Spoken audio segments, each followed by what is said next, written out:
শ্রবণ আস্বাদন করি এহেন দুর্লভ অতি দুর্লভে মনুষ্য জনমকে আমরা ধন্য করব। তাই সকল গ্রামবাসী ভক্তের কাছে নিবেদন, আপনারা আপন আপন গৃহকর্ম সেরে আপনারা হরিসভায় এসে হরি কথা কৃষ্ণ কথা শ্রবণ আস্বাদন করে এহেন দুর্লভ অতি দুর্লভে মনুষ্য জনমকে আপনারা ধন্য করুন। জয় নিতাই জয় গুরু। ওরে কে যাবে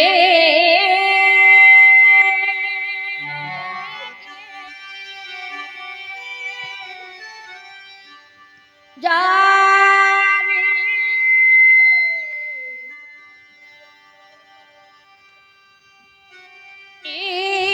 রে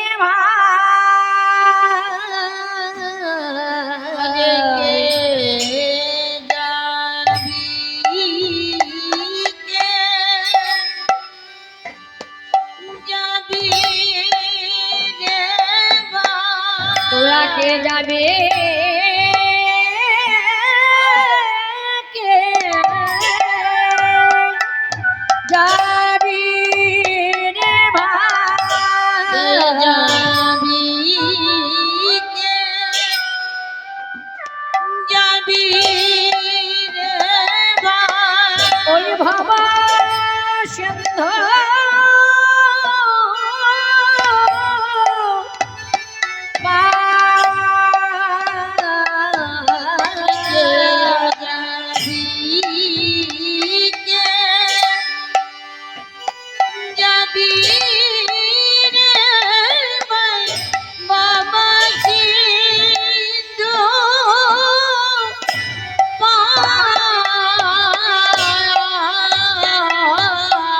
ধন্য কলি যোগ মাঝে চৈতন্য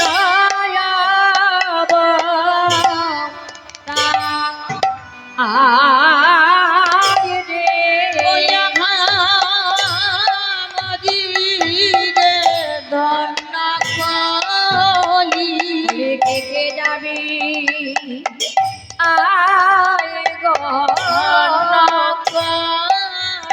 বলে কে যাবে আই গো কলি বলে কে যাবে আই গো ধন্য কলি বলে কে যাবে আই গো ধন্য কলি বলে কে যাবে আই গো ধন্য কলি বলে কে যাবি আই গো ধন্য কলি বলে কে যাবি আই গো ধন্য কলি বলে কে যাবি আই গো ধন্য কলি বলে কে যাবি আই গো ধন্য কলি বলে কে যাবি আই গো ধন্য কলি বলে কে যাবি আই গো ধন্য কলি বলে কে যাবি আই গো ধন্য কলি বলে কে যাবি আই গো ধন্য কলি বলে কে যাবি আই গো ধন্য কলি কে যাবি আই গো ধন্য কলি কে যাবি আই গো ধন্য কলি কে যাবি আই গো ধন্য কলি কে যাবি আই গো ধন্য কলি কে যাবি আয় গো ধন্য কলি যুগ মাঝে চৈতন্য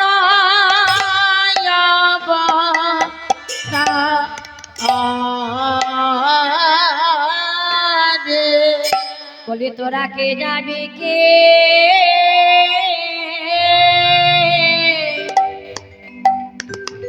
যাবে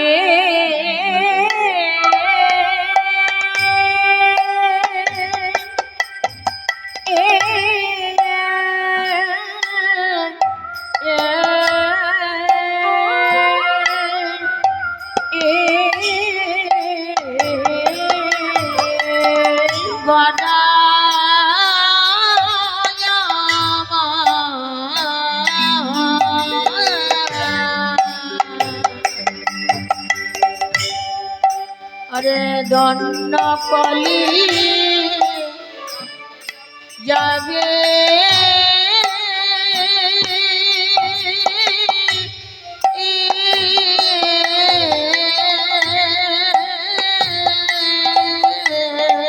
কে যাবি কে ও যাবি রে ভাই ভাব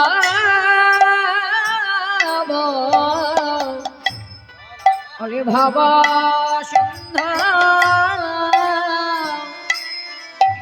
সিন্ধ পা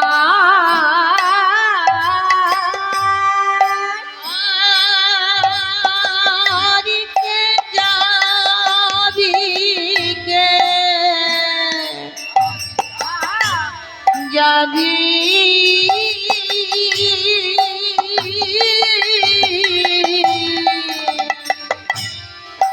কে যাবি কে যাবি ও বাইবা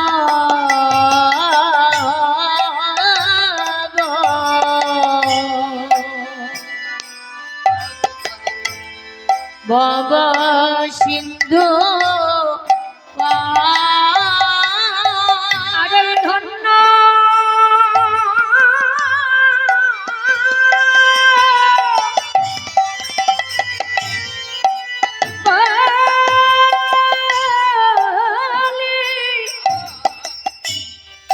যুগ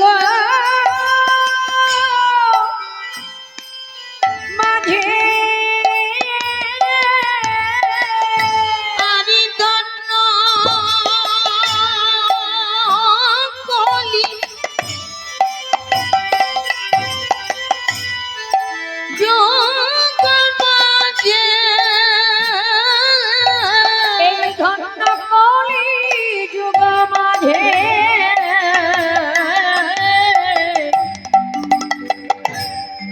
শ্রীকৃষ্ণ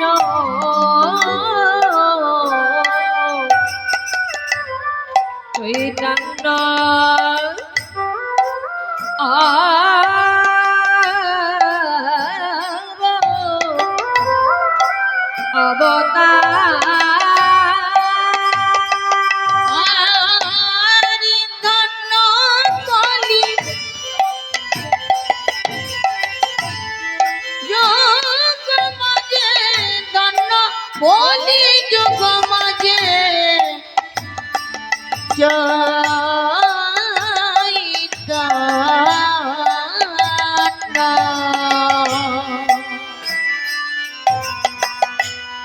চৈতন্য দয়াল গৌর এসেছে দয়াল গৌর এসেছে দয়াল গৌর এসেছে আমার দয়াল গৌর এসেছে কলি জীবিকে পারে করিবার লাগি আমার দয়াল গৌর এসেছে কলি জীবিকে পার করিবার লাগি আমার দয়াল গৌর এসেছে কলি জীবিকে পার করিবার লাগি ধন্য কলি কলি যুগে কলি জীবকে পার করিবার লাগি বলি ধন্য কলি যুগে পার করিবার লাগি ধন্য কলি যুগে কলি জীবকে পার করিবার বলি লাগি ধন্য কলি যুগে রাম গৌর এসেছে আরে ধন্য কলি ধন্য কলি যোগ মাঝে ধন্য কলি যুগ মাঝে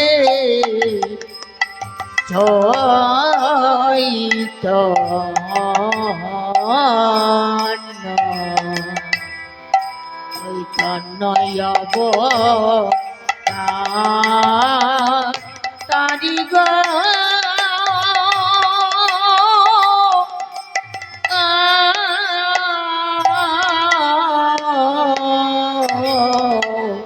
কলি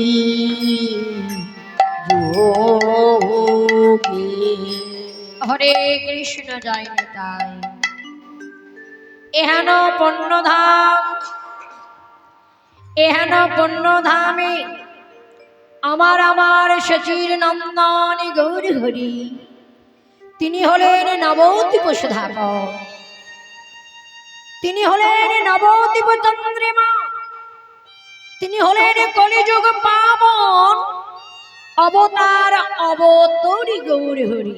হরি বল হরি বল হরি বল। আমার দয়াল গৌর এসেছে মা। কেন এসেছেন? আমাদের মতো পাপাচ্ছন্ন মায়ামুগ্ধ গভীর জীবকে পার করবার জন্য। এই ধন্য কলিযুগে অচৈতন্য জীবকে চেতন করানোর জন্য প্রভু এসেছেন। এই কলিযুগকে বলা হয়েছে মা ধন্য ধন্য ধন্য। একবার বললেন না, তিনবার বললেন ধন্য ধন্য ধন্য ধন্য ধন্য ধন্য কলিযুগ সর্বযুগ সার, যেই যুগে আমার অবতীর্ণ আমার এই চৈতন্য মহাপ্রভু, সেই যুগ ধন্য আর সেই যুগের জীব ধন্য। তাই এই ধন্য কলিযুগে এমন যুগ অবতার হয়নি আর হওয়ার নয়। আমাদের মতো পাপাচ্ছন্ন মায়ামুগ্ধ কলির জীবকে পার করবার জন্য, পথ দেখানোর জন্য, আমার অচৈতন্য জীবকে চেতন করাতে আমার চৈতন্য মহাপ্রভুর আবির্ভাব হয়েছে। হরি বল হরি বল হরি বল হরি বল। এমন যুগ অবতার এর আগে হয়নি। এর আগে কত কত কলি এলো, কত কত কলি চলেও গেল মা। সেই সবে কলিযুগে আমার চৈতন্য মহাপ্রভু আবির্ভূত হননি, আসেননি, এসেছেন এই 28তম কলিযুগে। তাই এই কলিযুগে যিনারা জন্মগ্রহণ করেছেন তেনারাও ধন্য। আমরা অনেক সময় বলি বাবা যে আমরা মায়া হত মায়ামুগ্ধ কলির জীব, কিন্তু না, আমরা ধন্য। কেন ধন্য? এই ধন্য কলিযুগে শ্রীমান মহাপ্রভু আবির্ভূত হয়েছেন, অবতীর্ণ হয়েছেন, অবতরী হয়েছেন। কেন? বলে আমাদের মতো পাপাচ্ছন্ন কলি জীবকে পার করবার জন্য। হরি বল হরি বল হরি বল হরি বল। তাই ভক্তিমতী মায়েরা আমাদের মতো মায়ামুগ্ধ কলি জীবকে পার করবার জন্য এসেছেন। তাই ভগবানের চরণে যদি আমাদের ভক্তি থাকে তবে হবে মুক্তি। ভক্তি যদি না থাকে তবে আমরা ভগবানকে সামনে থেকে থাকলেও ভগবানকে আমরা চিনতে পারবো না। সেই জন্য আমাদের ভগবানের চরণে আমাদের ভক্তি থাকা চাই। যদি ভক্তি থাকে তবেই তোমার মুক্তি হবে। লোক দেখানো পুজো পাঠ করার কোনো দরকার নেই, প্রয়োজন নেই। লোক দেখিয়ে পুজো পাঠ করো না, মন থেকে করো। মন থেকে যদি ভগবানকে যদি ভক্তি যদি করতে পারো তবে ভগবান তোমাকে উদ্ধার করবার জন্য, পথ দেখানোর জন্য ভগবান নিজেই তোমার কাছে ছুটে আসবে। তিনি যে বিপদ ভঞ্জন মধুসূদন মা, তিনি যে ভক্তাধীন ভগবান। আমরা ভগবানকে কাছে পেয়েও চিনতে পারি না বাবা। আমাদের এই হচ্ছে দুর্ভাগ্য যে ভগবান আমরা সামনে পেয়েও ভগবান যে এসেছে তিনার কৃপা পাওয়ার জন্য আমরা যদি মায়ার ঘর ছেড়ে যদি না আসি তবে ভগবানের কৃপা কিভাবে বর্ষিত হবে? আমাদের আগে কি করতে হবে? আগে নাম, মায়ার অভিমানের মঞ্চ থেকে আমাদের আগে নামতে হবে। যতক্ষণ আমরা নামতে না পারবো ততক্ষণ ভগবানের কৃপা আমাদের প্রতি বর্ষিত হবে না। ভগবান তোমাকে ধরা দেওয়ার জন্য তোমার দিকে 10 পা এগিয়েই রেখেছে, কিন্তু আমরা তাকে ধরাতে চেষ্টা করি না। মা, ধরতে পারবো কি করে? ভগবানকে ধরতে হলে, ভগবানের কৃপা পেতে হলে আমাদের অন্তরে থাকা চাই শুদ্ধ কৃষ্ণ প্রেম ভক্তি।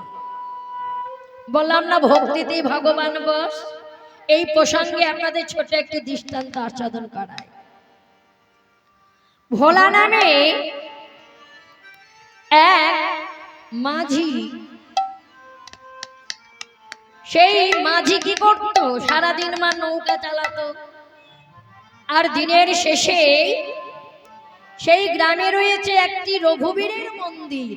আমা সারাদিন মান কাজকর্ম সেরে নৌকা বাওয়ার পর সেই রঘুবীরের মন্দিরের সামনে এসে অনিমেষ নয়নে অপলক দৃষ্টিতে সেই রঘুবীরের বদনের দিকে চেয়ে থাকতেন, আর নয়নের জলে ভাসছে, আর বলতেন, রঘুবীর তুমি এই অধমের প্রতি কৃপা ছেড়ো না, আমি তোমার চরণ ছাড়া আমি যে কিছু জানি না রঘুবীর, তুমি আমার সর্বস্ব, তুমি আমার জীবন, তুমি আমার যৌবন, তোমার চরণে আমার সর্বস্ব আমি সমর্পণ করে দিয়েছি।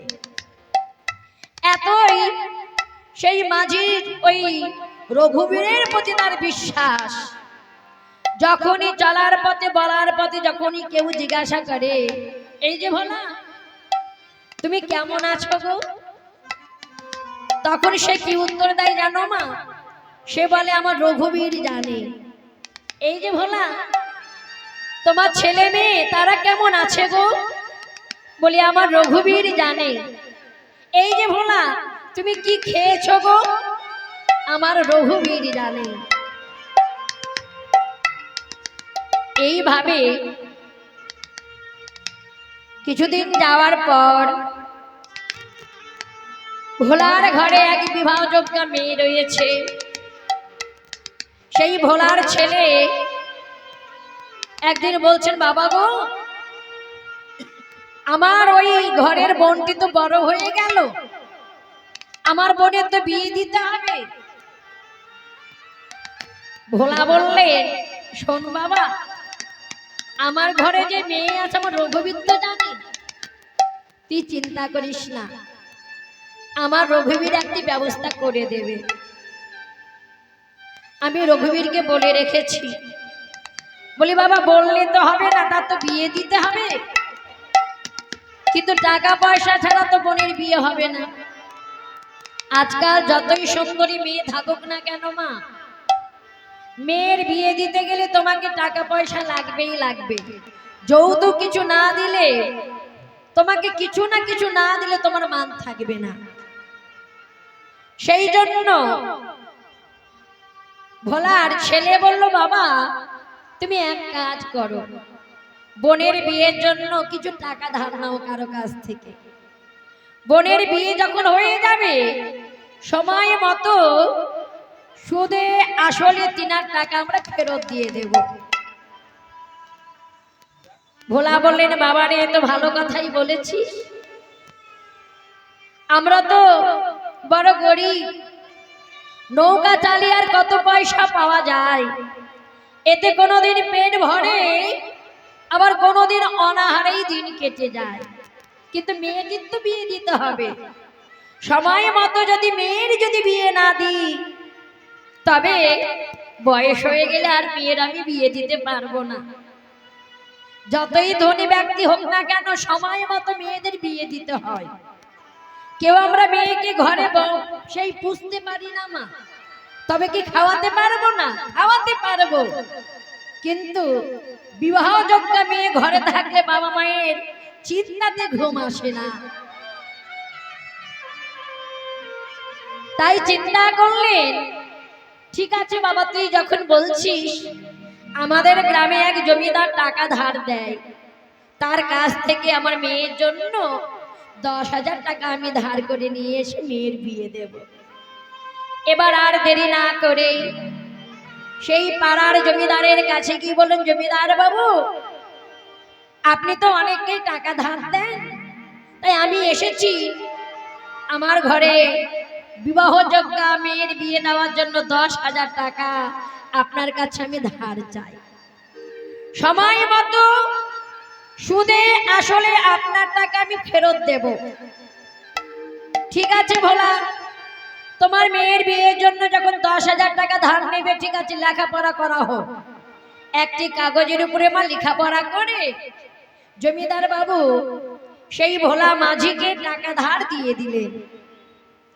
এবার ওই 10,000 টাকা নিয়ে গিয়ে ধুমধাম করে মেয়ে বিয়ে দিলে, কিন্তু টাকা ধার নিয়ে গিয়ে কিন্তু রঘুবীরকে বলে, রঘুবীর, এই দেখো জমিদারের কাছ থেকে আমি 10,000 টাকা নিয়ে এসেছি আমার মেয়ের বিয়ের জন্য, তুমি একটু দেখে শুনে আমার মেয়ের বিয়ে যেন ভালো করে হয়ে যায়। রঘুবীর, তুমি তো সবই জানো, তুমি ছাড়া বলার মতো তো আমার আপন বলতে কেউ নেই, তুমি একমাত্র আমার ভরসা, তাই আমার মেয়ের বিয়ে যাতে ভালোভাবে হয়ে যায় তার ব্যবস্থা তোমাকেই করে নিতে হবে। নিতাই গৌর হরি বল, হরি বল, হরি।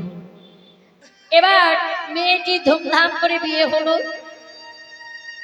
হওয়ার পর কিছুদিনের মধ্যে সেই মাঝি ভোলা টাকা জোগাড় করে সুদ আর আসল এক জায়গায় নিয়ে গিয়ে জমিদার বাবুকে দিতে গেছেন। জমিদার বাবু, এই দেখুন আপনার কাছ থেকে আমি 10,000 টাকা নিয়ে গিয়েছিলাম, সুদে আসলে আপনার টাকা আপনাকে ফেরত দিতে এসেছি। ঠিক আছে, যেই কাগজে লেখাপড়া হয়েছে, জমিদার বাবু কাগজটি নিয়ে এসেছেন, নিয়ে এসে বলেন, এই যে এখানে লিখে দাও। ভোলা বলছেন, জমিদার বাবু, আমি তো লেখাপড়া জানি না, আমি লিখবো কি করে? আপনি আপনার মতো করে লিখে নেন। বলে, না না না না। জমিদার বাবু চিন্তা করলেন, এই ভোলা মাঝি সত্যি বড় বোকা মানুষ, লেখাপড়া জানে না, এই সুযোগে এর মাথার উপর দিয়ে আমি অনেক অনেক টাকা রোজগার করে নিতে পারবো। দেখুন মা, চালাক মানুষের কত বুদ্ধি। হরি বল, হরি বল। বলে, এই যখন লেখাপড়া জানে না, সেটিকে কাজে লাগিয়ে দিলেন। একটি সাদা কাগজ বের করে নিয়ে এসে জল আনতে বললেন, যাও জল নিয়ে এসো। নিজের ইচ্ছা মতো কাগজে লিখে নিলেন। সে তো লেখাপড়া জানে না, কি লিখেছেন জমিদার বাবু তা তো পড়তে পারবে না। এবার জল নিয়ে এসে সেই কাগজের উপর কি করলেন, না টিপ সই দিয়ে দিলেন। আর জমিদার বাবু ইচ্ছা মতো নিজের মনের কথাগুলো কাগজে লিখে দিলেন। নিয়ে বলে, এই নাও তোমার এই কাগজটি নিয়ে গিয়ে তুমি রেখে দাও। জমিদার বাবু চিন্তা করলেন, তো লেখাপড়া জানে না, পড়তেও পারবে না আর বুঝতেও পারবে না, আমি কি লিখলাম আর কি কোন কাগজ তাকে দিলাম। ঠিক আছে, যাও যাও যাও যাও, হয়ে গেছে। এবার সেই কাগজটি নিয়ে গিয়ে ভোলা রঘুবীরের সামনে গিয়ে দাঁড়ালেন। রঘুবীর, তোমার কৃপাতে আমার মেয়ের বিয়ে খুব ভালোভাবে হয়ে গেছে, আর জমিদার বাবুর কাছ থেকে যে টাকা ধার নিয়েছিলাম, সুদে আসলে 3 টাকা শোধ করা হয়ে গেল, তাই এই কাগজখানা তোমার কাছে আমি জমা রেখে গেলাম। আমি বোকা মানুষ, কোথায় কাগজটি ফেলে দেব, তাই তুমি এই কাগজটি তোমার কাছে দিয়ে গেলাম, তুমি দেখে নিও। হরি বল, হরি বল, হরি বল, হরি বল। ভগবানের চরণে এতই তার বিশ্বাস মা, ওই কাগজটি নিয়ে গিয়ে কি করলেন, রঘুবীরের মন্দিরে রঘুবীরের চরণে রেখে দিলেন, দিয়ে ঘরে চলে গেলেন। বেশ কিছুদিন হওয়ার পর জমিদার বাবু থানাতে গিয়ে ওই ভোলার নামে ডায়েরি করেছেন যে ওই মাঝি ভোলা নাম আমার কাছ থেকে মেয়ের বিয়ের জন্য 10,000 টাকা নিয়েছিল, কিন্তু সুদও দেয়নি, টাকাও দেয়নি। তিনাকে আপনি খবর করেন, একটি ব্যবস্থা করে আমার টাকাটি তুলে দেন। যেই থানাতে গিয়ে ডায়েরি করেছেন, থানা থেকে মানুষ পাঠিয়ে যায়, ভোলা, কার নাম ভোলা এখানে? বাবু, আমার নাম ভোলা। তুমি নাকি জমিদার বাবুর কাছে টাকা ধার নিয়েছিলে? বলে, হ্যাঁ। টাকা শোধ দিয়েছো? বলে, হ্যাঁ। তুমি টাকা শোধ দিয়েছো? জমিদার বাবু বললেন, তুমি নাকি টাকা শোধ দাওনি, সেই জন্য তো আমাদের থানাতে গিয়ে তোমার নামে ডায়েরি লিখেছে। চলো বেটা, তুমি মিথ্যা কথা বলছো। বলে না, অভাবে পড়লে পেটের দায়ে অনেক সময় মানুষ মিথ্যা বলে। এই চল বেটা, এই বলে ভোলাকে ধরে নিয়ে গিয়ে কি করলেন মা? জেলখানায় পুরে দিলেন। ভোলা বলছেন, রঘুবীর, কেউ না জানলে তুমি তো জানো আমি তার টাকা শোধ করেছি কি করিনি, সেই কাগজ তো আমি তোমাকে জমা দিয়েছি।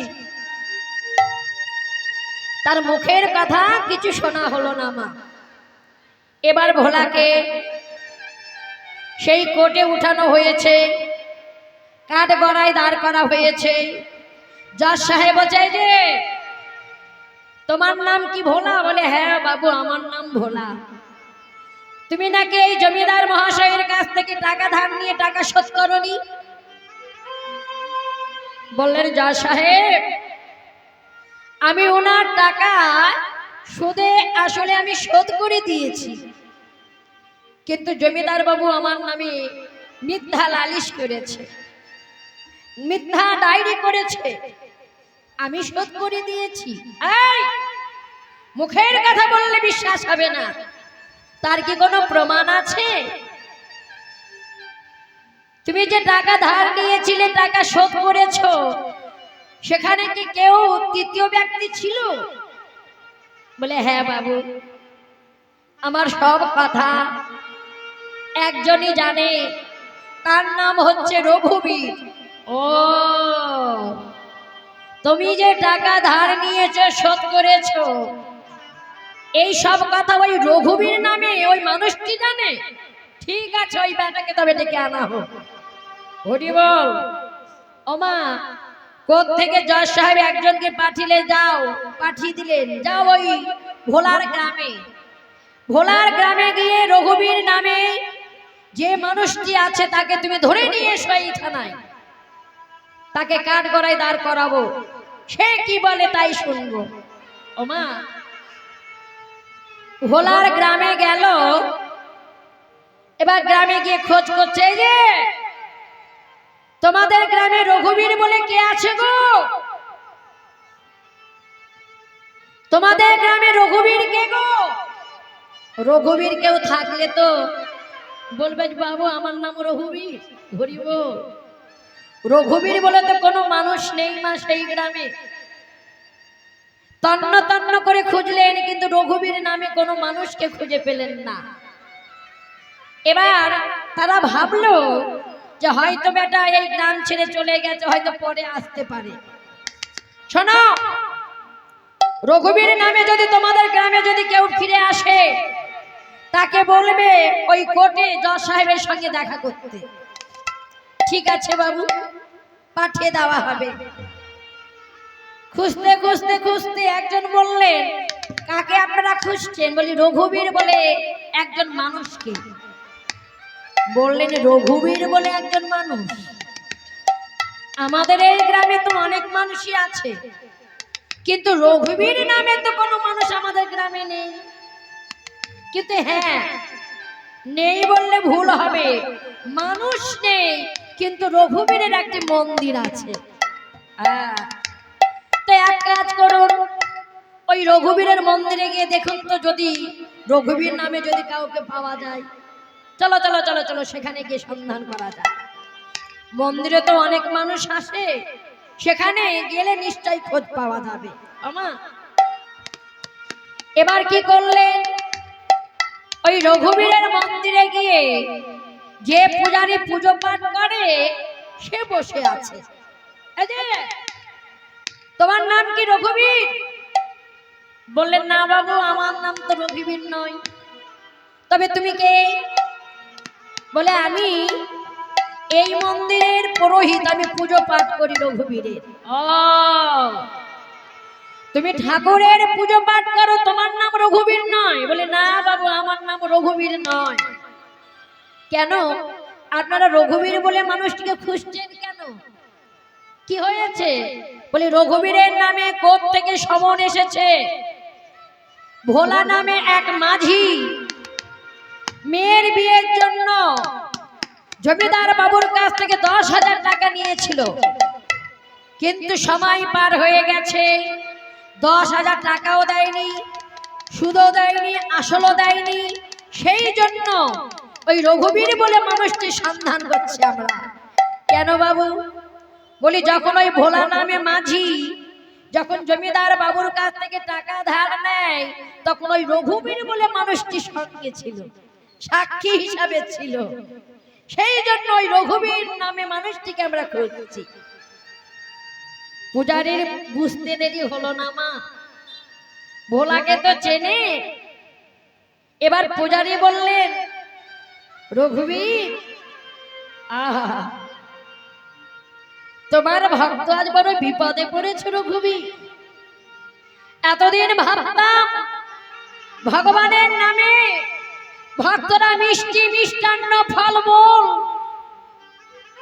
ভগবানের মন্দিরে পাঠায়, কিন্তু কোনদিন ভগবানের নামে কোর্ট থেকে সমন কেউ পাঠায় না। নিতাই গৌর হরি হরি বল, হরি বল, হরি বল। ভক্তিমতী মায়েরা, আমরা ভগবানের মন্দিরে ফল মিষ্টি মিষ্টান্ন কত কি ভগবানের জন্য আমরা পাঠিয়ে দিই, কিন্তু থানা থেকে কোর্ট থেকে কোনোদিন কেউ সমন পাঠায় না রঘুবীরের কাছে।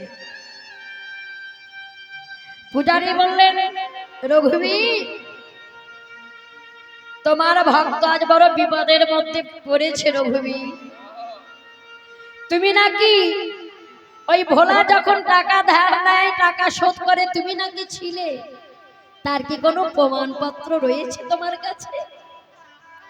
পূজারী পুজো করতে করতে নয়নে জলে ভাসছেন, আর দেখতে পেলেন কি রঘুবীরের চরণে একটি কাগজ পড়ে আছে। সেই কাগজে লেখা আছে যে টাকা ধার নিয়েছে কিন্তু টাকা শোধ দেয়নি। ভোলার হাতে টিপসই রয়েছে। রঘুবীর, সত্য কি মিথ্যা তা তুমি ছাড়া কেউ জানে না। তোমার ভক্ত বড় বিপদে পড়েছে, তোমার ভক্তকে তোমায় রক্ষা করতে হবে, উদ্ধার করতে হবে।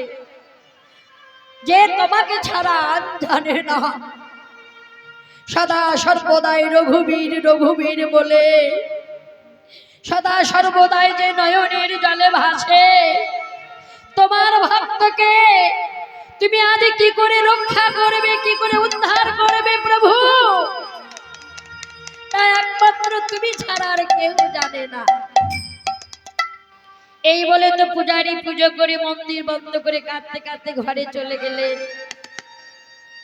এবার কোর্টে গিয়ে বললেন, রঘুবীর বলে কাউকে গ্রামে গিয়ে পাওয়া গেল না। ঠিক আছে, আমরা তবুও বলে এসেছি, রঘুবীর বলে যদি কেউ গ্রামে ফিরে আসে তবে এই কোর্টে এসে যেন হাজিরা দেয়। এবার কি হয়েছে মা জানো? আবার ভোলাকে কাঠগড়ায় দাঁড় করা হয়েছে। যেই কাঠগড়ায় জজ সাহেব তাকে জিজ্ঞাসা করছে, এই যে ভোলা, তুমি যে রঘুবীরের নাম বললে, রঘুবীর বলে তো কোনো মানুষকে খুঁজে পাওয়া গেল না, কে তোমার রঘুবীর? জজ সাহেব, আমার রঘুবীর, আমার মন বলে সে হয়তো আসবে। এই যে এখানে কেউ রঘুবীর আছো নাকি গো? একজন বৃদ্ধের রূপ ধারণ করে রঘুবীর বললেন, বাবু,